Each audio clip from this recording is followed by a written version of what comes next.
Welcome into another episode of Locked On Phillies. Where in the world has the Philadelphia Phillies power gone? They're just not hitting for extra bases or homers. We talk about it on today's episode.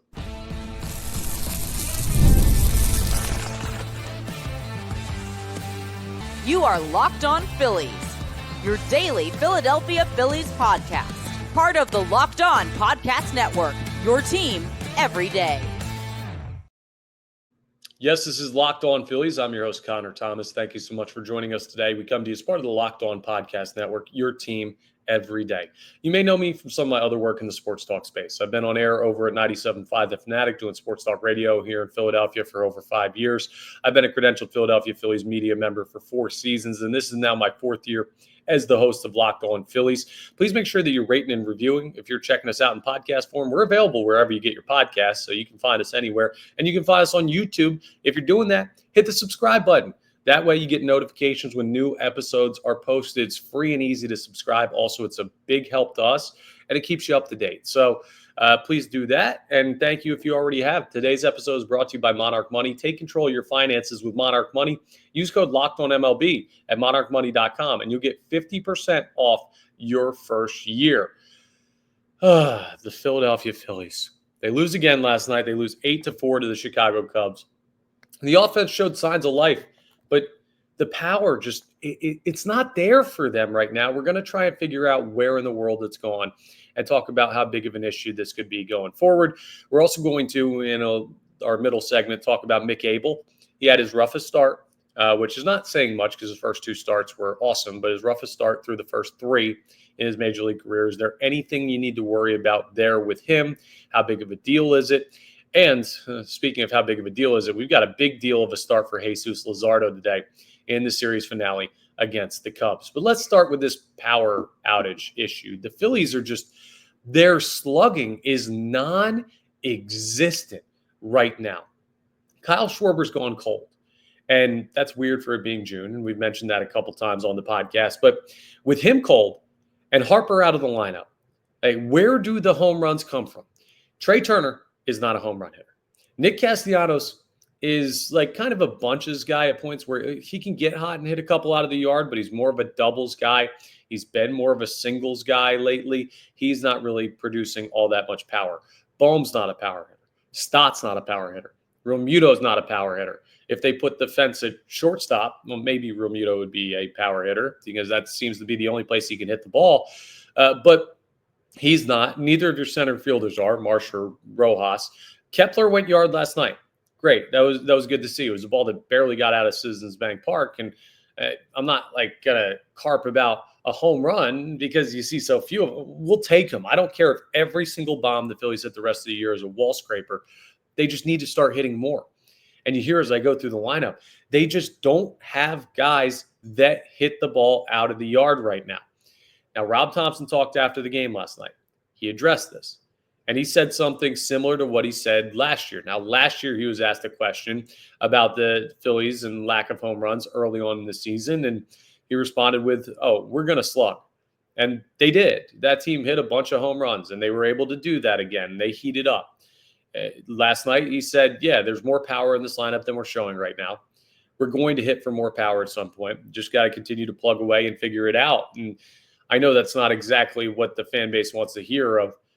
We just got to figure it out. But that's reality. There's no immediate, simple fix to it, and especially not with Bryce Harper out of the lineup. So what do the Phillies do here? Do they just play small ball until Harper's back and then he just magically fixes everything? Well, maybe. You got to think that some of Schwarber's recent struggles have come from Bryce Harper's recent injury issues. He got hit in the elbow, missed some time, came back for a couple games, then went on the injured list with wrist soreness. So for the past, let's call it a week and a half, 2 weeks, you haven't really seen Bryce Harper or seen Bryce Harper at his best. And that is hurting Kyle Schwarber because he no longer has this great hitter in front of him. I guess he does kind of because he's been batting in the 2-hole behind Trey Turner, but it's not the same as having Turner and Harper both batting ahead of you and then mixing in like a solid leadoff hitter there in Bryson Stott, which you had earlier in the year You don't have now because Stott hasn't been hitting. So one guy can hurt the power potential of the entire lineup when he's out, and that's what it seems like Bryce Harper's doing for the Phillies. But even Harper hasn't been in a situation where he's been hitting a bunch of homers this year. Maybe the wrist has been affecting him more, but I don't know. Let's realistically look at this. Like, who can up their home run total right now or their home run output? I don't think that Alec Boehm is going to up his home run output. Like, I just don't think that's coming. That is a fool's errand for the Philadelphia Phillies, and it has been for years. He just doesn't hit bombs. He doesn't. I know he's a tall guy. That ship has sailed. We're not looking for that anymore. Stott's not really going to add much there. Turner could. Trey Turner could end up adding that. And Rob Thompson talked to Trey Turner ahead of the year and basically told him, hey, I want you to hit 300. I don't care how many go out of the ballpark. Like, get on base, set things up, be the guy that we need you to be for this lineup.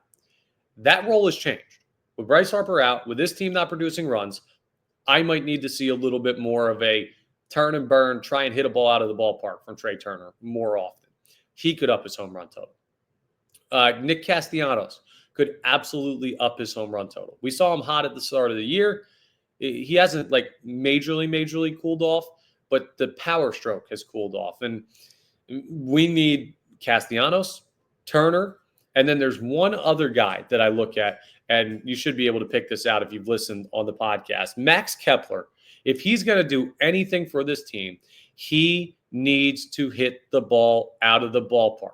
He's not going to be a 270 hitter this year. He's just not. You can tell by the swing, he can't hit lefties. He's not out there consistently enough to get in a groove because he can't hit lefties, so they've been platooning him and Weston Wilson. But, dude, when you face righties, I don't care if you strike out. I don't care if you hit into like double plays or pop-ups or whatever. I need you swinging hard, attacking fastballs, hitting the ball out of the ballpark. Like, that is your job. You are now one of the main power hitters in the Phillies lineup, and we need power. So those are the guys that need to step it up if this is going to happen. And if the Phillies don't do this, right, just think about it. How difficult does it feel for them to win a baseball game? Like, for example, last night, the Cubs hit 4 home runs. They scored 8 runs. All right. And I know people are mad. Carlos Hernandez, he shouldn't be in the bullpen. He's not. He got DFA'd. So he's no longer in the Phillies bullpen. But you can't just like look at the bullpen and be like, they weren't good enough. Even though they weren't last night, you say, okay, if a team comes in here and hits 4 home runs off us, or even if they hit 2 or 3 and score 6 or 7 runs, what's the Phillies' path to winning a game like that? They had 16 hits in game 1. They scored 4 runs in 11 innings, and one of those was a ghost runner. They had 10 hits last night. They scored 4 runs. Like, that's better, but you need to start cashing in. It can't take 3 hits to score a run every single time for the Phillies. It can't be single, or single, double, and the runner only gets the third, and then you're getting like strikeouts and stuff like that. It can't happen that way. They need to be cleaner on the base paths, so you use the opportunities that you get. But much more important than running the bases in modern baseball, with the way offenses are built, the Philadelphia Phillies need to hit the ball out of the yard. Remember what it took to win Monday night's game. Losing track of my days over here, as always. But Monday night's game, you had 4 bunts. That's not sustainable. It's not. They're not just going to come out and all of a sudden say, oh, we're going to bunt teams to death. I know some people who are in their 70s and 80s who used to love small ball baseball back in the day when they used actual like tree trunks at the ball and the ball went nowhere. They want to see them bunt. It's not modern baseball. You're not keeping up with teams like the Chicago Cubs or the Mets or the Dodgers or good teams in the National League by just putting together small ball and scraping across opportunities. And the other reason is the lineup's not that deep. If you had a bunch of guys hitting 270, 280, screw home runs. You don't need them. Single, double, single, run it up that way. You can do that. The Phillies have too many holes in their lineup right now because guys are too cold or you don't have your best players available. And that leads to, okay, we need to quickly score. And the quickest way to score in baseball is hitting the ball out of the yard. I don't know how the Phillies power comes back. Maybe that's something for Kevin Long. Maybe that's something for Rob Thompson. Maybe it's something about the approach. Maybe for like the next couple weeks, you say, forget the, oh, we're going to be selective approach. Hunt fastballs, hit them hard. Your strikeout total is going to go up. Cool. Maybe you can live with that if you get better results offensively and start to create it. Because to win a game right now, you're going to need, one, a pitcher who goes out there and dominates. Now they have starters who can do that. Two, the bullpen to hold you in place. They can do that 1 or 2 times in a series with the arms that they currently have available. They can't really do it multiple days in a row because then you end up with guys like Carlos Hernandez pitching. I say guys like him. I know I just said he got DFA'd, but guys of that caliber. And then you also, 3, so great start, good enough bullpen. You have to basically have like 10 plus hits in a game. That's not always going to be the case for the Phillies. If you have 5 hits and 4 of them are home runs, you can win that ball game. Walk a couple times, and next thing you know, that's 6 or 7 runs. But you can't do it when you're not hitting the ball out of the yard, and it becomes so difficult. The margin for error is so slim for the Phillies when they don't hit it out of the park. So where is their power gone? I think it may be this new approach and also guys hitting cold stretches, and it's having a side effect, which we should have known it was going to have, and I talked about it having. I was like, yo, if you want them to be more selective, power's going to go down. We wanted to see a better base-to-base approach from the Phillies, but it's come at the expense of their power. I'm asking them to change it back up. I want to see the ball get hit out of the yard. If you lose slugging, you lose slugging. I'd rather do that than what the Phillies are doing right now. The Cubs were slugging last night. They hit 3 off of Mick Abel. And people may be a little bit worried now. 2 great starts, 1 not so good start. Not that he was terrible last night, but should there be any major concerns about Mick Abel, or was last night actually a good thing for him? Yeah, that might sound weird right now, but I'll explain a little bit more on that coming up next as we continue today's episode of Locked On Phillies. Let's talk about Monarch Money, because have you ever checked your bank account and wondered where did all your money go? Well, between dining out, online shopping, entertainment, stuff like that, it's super easy to lose track. I do it all the time, and that's where Monarch Money comes in. They're your personal CFO, giving you full visibility and control over your finances. And they don't just help you budget. No, it's a complete financial command center. You can track all your accounts, investments, spending, all of that stuff in one place. So it's not just managing your money. Like, oh, okay, I know how to break even every month. You want to start building wealth. That's the idea. You want to be increasing, not just staying stagnant. And when I started using Monarch, I saw a bunch of surprising insights about what I'm spending money on and what I probably shouldn't be spending money on as far as these frivolous expenses that I have every month that everybody has. It helps point those out for you, and it makes it really easy to correct that. And managing money with your partner is also very easy through Monarch Money. You can track shared and personal accounts, set goals, and stay on the same page without the stress. So take control of your finances with Monarch Money. Use code LOCKEDONMLB, and you're going to get 50% off your first year at monarchmoney.com. Again, that's monarchmoney.com. Code LOCKEDONMLB, and you'll get half off your first year. Go ahead and check them out one more time. It's monarchmoney.com. Mick Abel, his roughest start of his not professional career, major league career. How worried should we be? Because there are 2 sides to this. Let's go with the negative side first, because some people may be feeling this way, and I don't blame you if you're feeling this way. Oh, we jumped the gun. We saw 2 great starts, one of them against the Pittsburgh Pirates, one of them in Toronto in a game he didn't even win. And now he's turning into the pitcher that he's going to be because the league has figured him out, right? He's 3 starts in. People have already started to kind of learn what he's got and make the adjustments to him. And now we don't look at him as a top of the rotation arm, a future guy that you can use in this rotation, or maybe a valuable trade piece. We look at him as, I don't know, maybe he's a middle of the rotation. Maybe he's a back of the rotation guy. You start thinking about the struggles that he had in the minors when you have a start like he did last night, walking a couple guys, hadn't walked anybody till last night in his major league career. I get it. And you may end up being right. But I've mentioned it multiple times with Mick Abel when we talked about his first 2 starts. The bumps in the road are going to come. Nobody just comes up and has a perfect, I mean, I guess Paul Skeens may be the exception to this rule, but nobody just comes up and is great and never gets touched and dominates everybody and just always does. And then they're one of the best pitchers in baseball, and then they just always are, right? That is not a normal thing.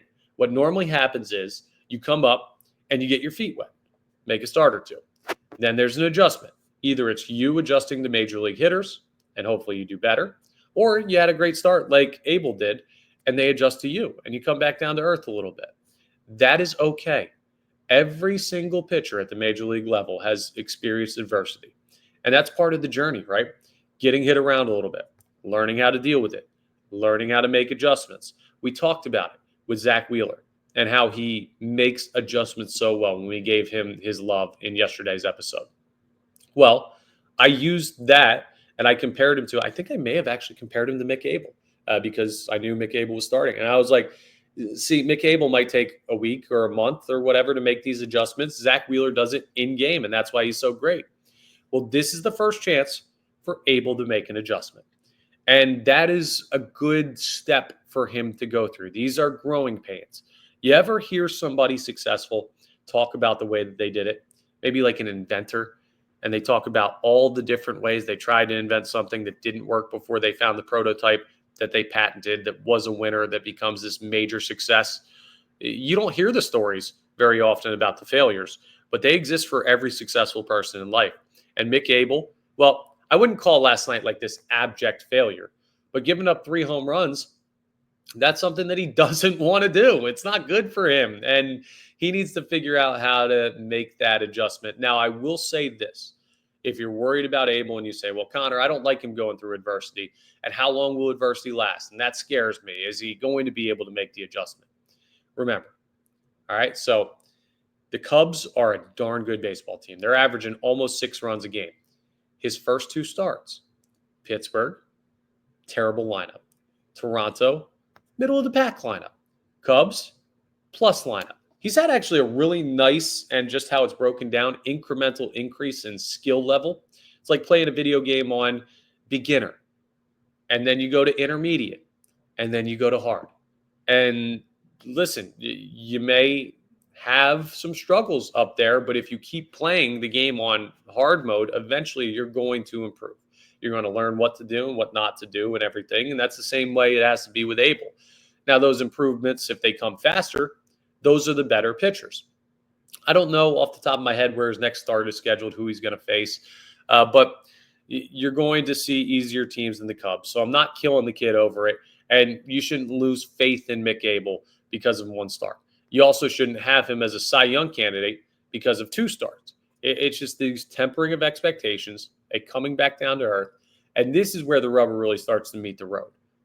Anybody can come up and enjoy success and like, oh, things are great now. Everybody looks good when things are good. Who looks good when things are bad? Like we use the Zach Wheeler example. If he just doesn't get himself into trouble, so he doesn't really seem like he's ever in too bad of a spot. Zach Wheeler looks good when things are bad. Mick Abel did not look good last night when things were bad, and that's what you have to adjust with. Now the velocity was still good. The command was a little bit lacking compared to the previous 2 starts, and maybe that's the pressure of facing a lineup where you know, okay, these guys can actually hit the ball out of the yard a little bit. I have to be even finer with my pitches, and in reality, he doesn't. He doesn't have to do anything different than he did the first 2 times out because that would have worked against the Pirates. It would have worked against the Dodgers. Like he was spotting corners, breaking ball in good spots. And he did some of that last night. Like I didn't see Mick Abel be overwhelmed by the experience last night of giving up those home runs. Bounce back. He had a huge strikeout of Kyle Tucker with the bases loaded, with the Phillies down 1, where that game could have gotten out of hand. And it's like, wow, that was awesome for Mick Abel. That's a big time spot.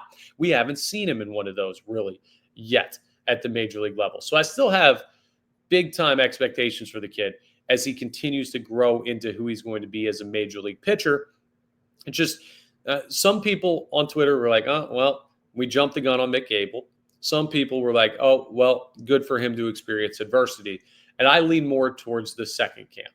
Now, some of you may be in the first camp, and I may be guilty of that in some ways as well, of like propping him up too much based on 2 starts. It's hard not to get excited when he had the start that he did to his major league career, but now you have a little bit of a balance and you say, okay, we settle in a little bit to evaluating who Mick Abel is. And from there, we just see if, again, I keep using the word adjustment. That's what it's going to be for him as he goes forward. So don't freak out over Mick Abel. I promise you, the kid's fine. We'll see what he is long term. If fine is 3 or 4 in a rotation and a 4-something ERA, or if it's a 2-something or 3-something ERA in the top part of the rotation. Now, there's a guy who's been both of those things and then worse this year, and that's Jesus Luzardo. He's had 2 terrible starts. So we're going to talk about coming up next with him on the mound this afternoon against the Cubs, 105, series-ending game. Phil's for a chance to win a series, much, much needed. They got to go out and find one today, and Luzardo's got to be good to do it. Can he? And what does he need to do?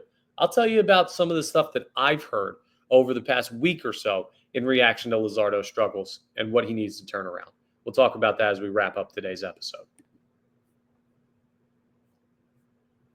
Let's talk about Supply House, because you can get the supplies you need from the site made for the skilled trades. That's Supply House. Whether you're in plumbing, HVAC, or electrical work, Supply House is the reliable way to order products online. Their easy-to-use website is packed with helpful resources and the latest product info to help you get the job done right. Plus, they got a complete inventory of over 200,000 parts from 400-plus top brands. I probably couldn't name any of those brands, but even if you can, and you know all of these different brands and stuff, you're probably going to miss hundreds of them that Supply House has available. They're the best, and they can deliver it all fast from coast to coast. If you need help with an order, Supply House also offers expert support and industry-leading service. You're always going to talk to a real person. You don't want to talk to a machine. And for trade pros looking for an extra edge, their free Trade Master program offers exclusive perks that you need. You got to do this, like a dedicated phone line, free shipping, and discounts on every order. Thousands of skilled professionals are already taking advantage, and now it's your turn. Go ahead and join the Trade Master program today at supplyhouse.com/TM, and you can start ordering plumbing, HVAC, and electrical supplies with just a few clicks. Plus, use promo code SH5, and you'll get 5% off your first order. Hey, a little bit of money in your pocket, best service in the industry. Like, that's what you want, and that's supplyhouse.com. Game 3, Phillies-Cubs. The only thing you really need to look at as far as the lineup is concerned, Otto Kemp is playing first base today. Alec Bohm is playing third base. Kemp has not been great over at third base. I don't know that he'll be much better at first base, but I know Alec Bohm will be better at third. So maybe it's just like, well, we move Bohm back to his natural position.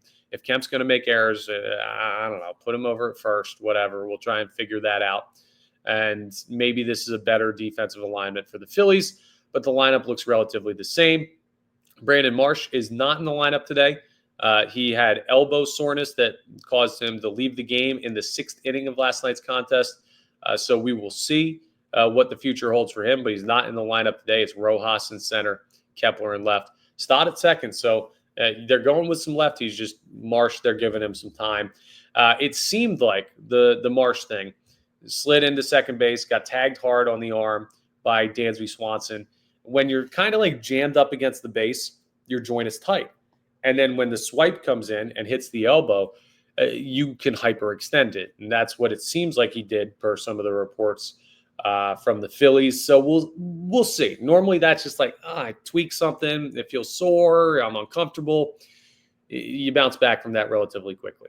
So hopefully he's back soon. He was just starting to hit too. So that makes the Phillies offense even less reliable than what it would have been if he was good. But either way, the lineup is not the key to this game. The key to today's game is Jesus Luzardo going out there and not being absolutely terrible. And I'm not trying to say, oh, he stinks, he's terrible, get him off the team. But he has been, these past 2 starts, no other word describes it than awful. Well, I guess terrible. There's plenty of synonyms now that I think about it. But that's the way you got to look at it, right? He hasn't been good. 20 runs in his last 2 starts. 5 1/3 innings worth of work. That is abysmal. And what is he doing? Is he tipping his pitches? Is it mechanical? Well, there are a couple of things that we've heard from people. Tipping his pitches seems to be the prevailing argument. Jason Stark actually talked about it and said, well, other teams have like these AI algorithms. AI is in everything these days. But they can pick up on like the littlest difference of, hey, you throw your fastball, you do this. You throw your breaking ball, you do this. No longer is it the days of some dude sitting at the end of the dugout saying, his glove looks a little lower when you throw in a breaking ball. They got computers in on this. So if he's doing something slightly different, he could be tipping. Guys are hitting the ball like they know it's coming. We'll see. I don't think it's an injury or anything like that. Nobody's really thrown that out there. Some people have suggested it's mechanical, and he just has like a hitch somewhere where he's doing something weird that he's not getting the right placement. He's been living in the middle of the plate a lot, so it could be just a little bit of angle on delivery. His arm angle could be off, 2 degrees. And the next thing you know, a ball that's on the inside corner is a ball that's middle, and that ball's getting hit hard. And today, if he's off, the Cubs are going to hit it hard.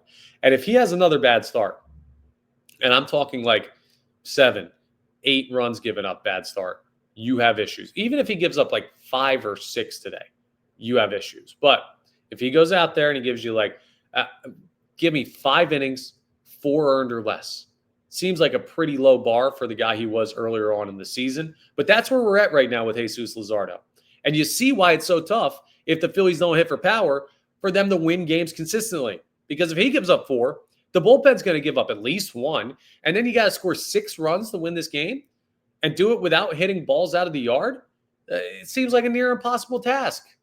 But if Luzardo goes out there and dazzles, maybe he just fixes something, right? Maybe he has something. He's like, oop, I see it. Me and Caleb Cotham, we've been working. We figured out what they're seeing. We figured out what it is that I'm doing. I feel confident. Goes out there, gets a clean inning or 2. And it's probably going to have to be 2 because he had a clean inning to start the game against the Blue Jays. Then you get the confidence back if you get through a couple innings without getting shelled. But here's the thing that happens if he doesn't do that. Like if he throws well, great. We're back to square one, status quo. He's a great pitcher. If not, do you do the phantom injured list stint? Can you do that with Aaron Nola already out? And Aaron Nola suffering a setback, by the way. Tomorrow, the Phils have an off day. So we're going to talk about the injury issues facing the Phils. A little injury update will happen in the off day episode, as well as reaction to this game and a standings check-in, as we always do. But you start to get real thin in the rotation. And that is not a good place to be when your offense is dead quiet, as the Phillies offense has been for the past 2 or so weeks. So Luzardo is going to be a really big part of whether or not the Phillies can win games consistently over the next couple weeks. And it starts with today. How great would it feel, though? I just want you to live in this world. He goes out there, handles business, gives up like 1 earned over 6 innings to the Cubs. The Phils win the ball game like 4-2. You feel great about him being the pitcher that he was. But now, just like we were with Mick Abel, jumping the gun, evaluating, and people are second-guessing that now. People are second-guessing what they thought Jesus Luzardo was at the start of the year. He has more of a track record, significantly more than Mick Abel, which is why I still believe he's going to be okay in the long run. But is okay a 4 ERA or is okay a 2 ERA? That's a major difference in what the ceiling of this team could be. And today, whether you want it or not, we're getting another data point in that study of what Jesus Luzardo really is as a pitcher for the Phillies. Is this a bad stretch? Is this something weird going on where it's just fluky over 2 starts? Or is there something bigger that we need to start considering? Skipping a start.